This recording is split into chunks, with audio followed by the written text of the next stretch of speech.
कवीनामुपमश्रवस्तमम् ज्येष्ठराजं ब्रह्मणस्पत आनशृण्वन्नो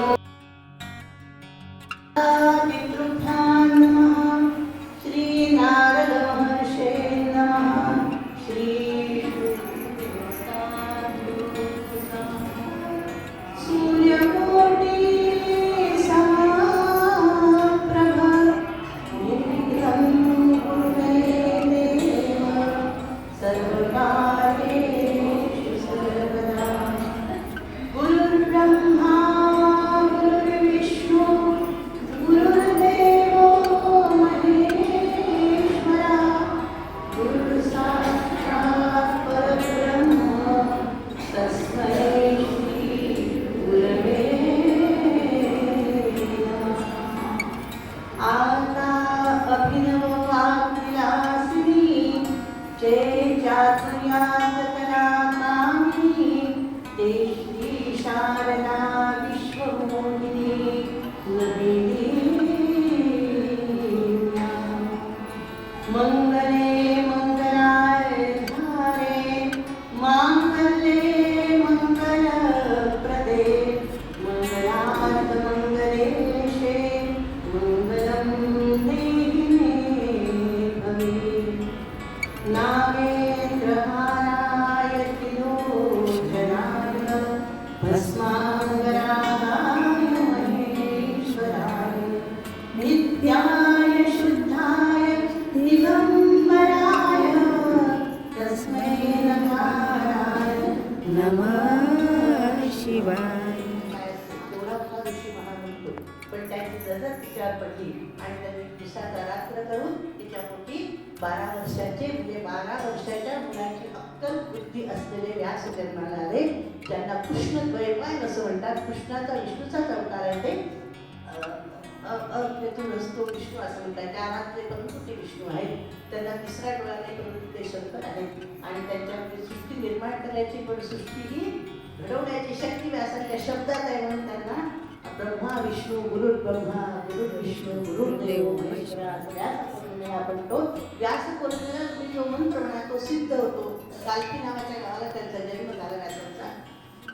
तर असे हे व्यास महर्षी ज्यांच्यामध्ये आपल्याला काहीतरी अक्कल आली.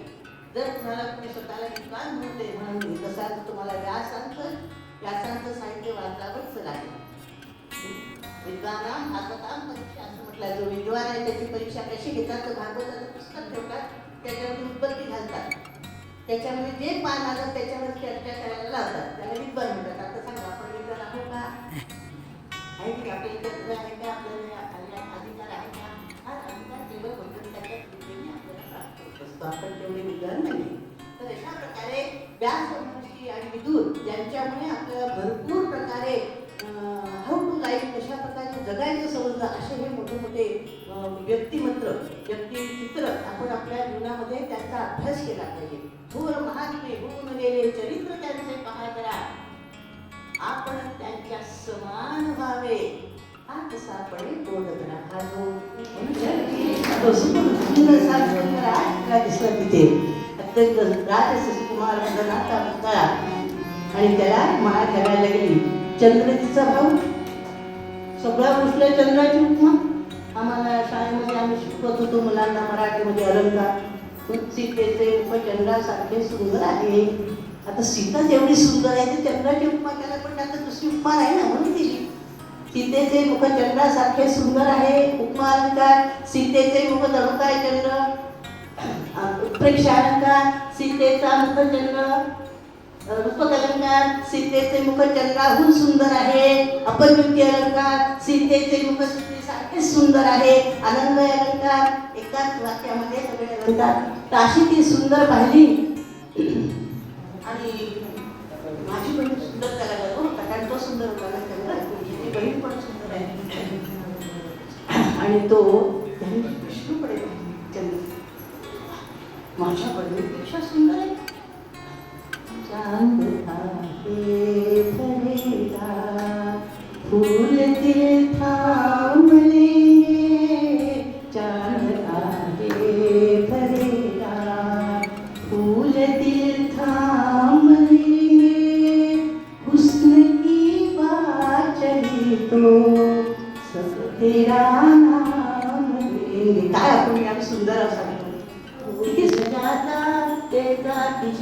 स्वर्गी सन्माने.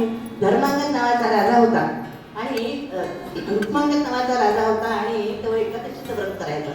एकादशीचं व्रत अत्यंत सुंदर, पण त्याला खूप भक्त आवडतात. भक्तांसाठी काय करत नाही, सगळं भक्तांसाठीच त्याचा जन्म. आणि तो जेव्हा त्याची पूर्ण एकादशीचं व्रत पूर्ण होत आला आहे आणि आता त्याला भेटायची इच्छा झाली, तेव्हा ते म्हणाले कसं भेटावं. लक्षात ठेवा की जे सत्वगुणी त्याला जिंकणं खूप कठीण असतं. बलीला जिंकणं सोपं नव्हतं. मग बली हा विष्णू भक्त होता म्हणून देवाला वेगळा पद्धत करावा लागला. कुणाला रक्तपात न करता बलीला जिंकलं देवाने वामन अवतार घेऊन. तेव्हा रुक्मांगद राजा हा सत्वगुणी याला कसं जिंकावं म्हणून देवाने थोडी युक्ती केली आणि रुक्मांगद राजा सकाळी मॉर्निंग वॉकला आपल्या बगीचात गेला असता राजा बगीच्यामध्ये. त्या ठिकाणी एकदम भगवान मोहिनी अवतार घेऊन होता. अत्यंत सुंदर आहे. मुली नावच मोहिनी आहे म्हणून टाकला. आणि तुमच्यात राजा म्हटलं की देवी आपण इथे कशा आला. मी राजाचा राजा, त्याच्यामुळे मला कोण कोण राज्य ते माहिती आहे. मी इथेच राहणारी आहे. तू मला ओळखलं नाही ओळखलं नाही, पण तुम्ही खूप सुंदर दिसता. मला इच्छा आहे की आपण माझी राणी व्हावं म्हणून.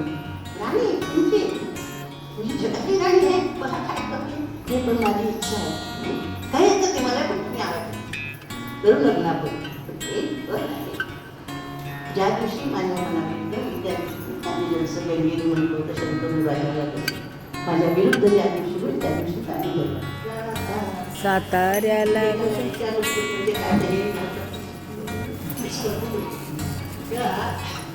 पगड्या एकच तंतू नाना वसरे शालू आणि पगड्या पुण्याची पगडी. मध्व मुनीश्वर स्वामी रमापती ब्रह्मी घेत उद्या जगामध्ये एकच ब्रह्मगड्या. माझं कोणाची कल्पना तुम्ही एकटीच आहे. तुझी भाषा मला कळत नाही. मी राजा आहे, माझ्याशी लग्न करतो, तुला सगळं मिळणार आहे. काही हरकत नाही, तुमच्याशी लग्न करते. आणि चल काय करायचं तुला गळ्यातलं काय ते काही एक गोट आहे. त्या 8 घातल्याशिवाय मुली येत नाही, लक्षात ठेवा. 8 घातली की आमच्याकडे अशी पद्धत आहे. आदिवासी लोक आहोत, आमच्याकडे अशी पद्धत आहे की आमचं दैवत ते आहे ना याच्यामध्ये आत्ताच निवृत्तीनाथ ह्याच्यामध्ये पडायच्या झाडात म्हणजे आमच्या दैवतासमोर आम्ही नाच करतो. तो नाच कसा करायचा तुला सांगते. मी जसं केलं तसं तू करायचं, नाही तर मी तुझ्याशी लग्न करणार नाही. माहीत फसला तू जसं म्हणशील तसं आणि नाच चालू झाला. म्हणजे असं काय केला त्यांनी, असं केला मी, असा केला तुम्ही, असा केला तुम्ही, एक हात वर केला त्यांनी केला, तिने आपल्या डोंगरावर ठेवला, त्यांनी आपल्या डोंगरावर ठेवला. कम कम कम कालच्या पोरांना मराठी समजून इंग्लिश गाणं करावं लागेल. माझा नातवंड come come come come Narayana Narayana I love you my Narayana dear Narayana. आता हे तोंडात कसं तू कशाला म्हणून म्हातारा मोठेपणी नाही म्हणत दुसऱ्याला आय लव यू नारायणा आहे ना. आता हे कसं म्हणतात आता जाऊ काय तुकडे येते कम come come come Narayana Narayana. वैद्यामध्ये एक त्यांच्या यजमानाचं नाव नारायण. तिथे कोण हास्याचं गाणं त्यांच्या यजमानाचं नाव Narayan.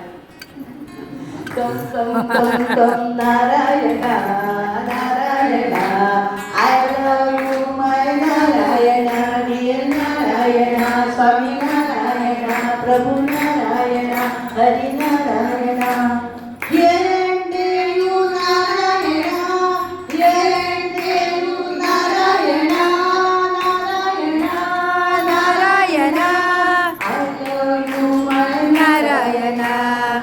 I love you, my Narayana, dear Narayana, स्वामी नारायण. आपण कधी म्हणायचो आपण कधी म्हणायचो बायको म्हणून टाका.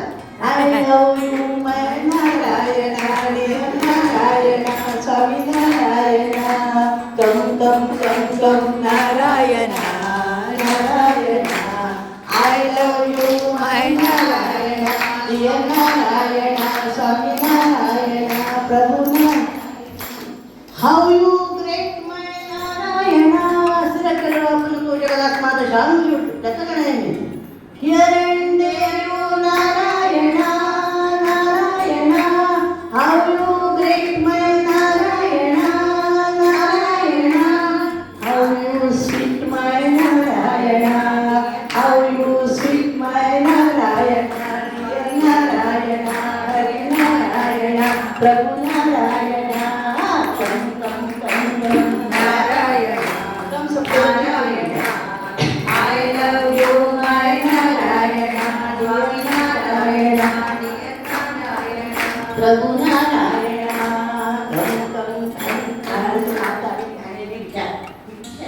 त्याच्यामुळे सतत विष्णूच्या बद्दल ते वाईट विचार होते, म्हणून त्या नखाने त्याला केलं ते विशेष विचार त्याच्या हातात आले, म्हणून उंबराची फळं तिने दिले त्यांना.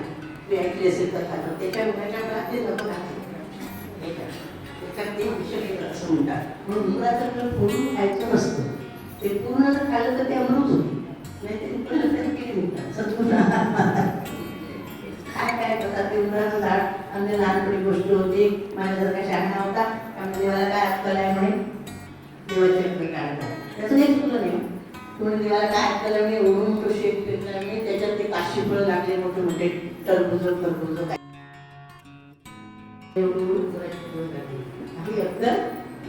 काय तेवढं सोसायटी समारा. आणि जे उभं पडायला लागले की नाही, किती असते तर काशी फळं असते, टरबूज असते, राहायलाच नाही बघा. म्हणून त्याची आपल्या कुशावरणामध्ये त्या बदलाचा किरण कुठलं पाहिजे आपल्या रांगोळीवर. आता कुठली रांगोळी आणि कुठलं पाणी, कुठला सडा, सुंदरी नऊ घालते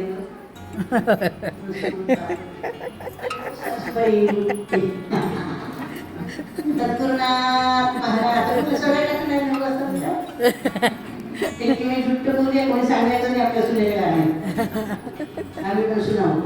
सद्गुरुनाथ दिवाळीमध्ये अंधारात टाकायला सांगितलं आपल्याकडे भाजी यायचे, ते सगळं जायचे, काय करायचे सगळं त्याच्यावर पाणी हांगे तापवायचे, पुन्हा योगायच्या आधी लंत पडणारे पाहिजे, नंतर नको पडणार. सद्गुरुनाथ महाराज की जय. तर अशा प्रकारे आमच्या प्रल्हादाला वचन दिलं. ते आधी ती तपश्चर्या केली तेव्हा ती कश्यपऋषी सांगितलं, देवा माझ्या मुलांचं सगळे मागा होत आहे, काहीतरी मला असं व्रत सांगा. बघा आता आम्ही भरपूर करताय, परत आपण करत नाही, व्रत भरपूर करताय. तर त्याच्यामध्ये काय म्हणाला, तो जर विष्णू असेल तर जगात माझी कीर्ती होईल, की जगन्नाथ माझ्या दारामध्ये भीक मागायला आला, माझी सत्कीर्ती होईल. आणि तो विष्णू आहे, तो काहीही करू शकतो, तो मला असा का म्हणाला, त्याच्यापेक्षा मी त्याला देऊन हरलो तर काय तुला उत्तर जर तुम्ही शाप दिला, तुझं सर्व वैभव नष्ट होईल म्हणून शापही डोक्यावर घेतला, परंतु विष्णू भक्ती सोडली नाही, प्रल्हादाच्या कळत आहे. आणि मग शेवटी पाणी टाकायची वेळ आली, रत्नावली त्याची बायको हातामध्ये झाली धरली आहे, आणि त्यांनी भगवंतांनी हात पुढे केला आणि त्याच्यावर ज्योतिराजा पाणी सोडताना तरी तुमचा जीव तुला रुमावली आहे. त्याच्यामध्ये मासोळी होऊन आले त्या धारीमध्ये, भगवंतांनी ओळखलं, तिथलं दरड म्हणजे काळी घेतली, टोचली, त्याच्यातून मासोळी खाली पडली, भगवंताच्या हातावर पाणी भरलं. एका पदे भूमी भरवली टाकी, एका पदे भूमी भरवली टाकी, तुझ्या पदे अंबर सर्व झाकी.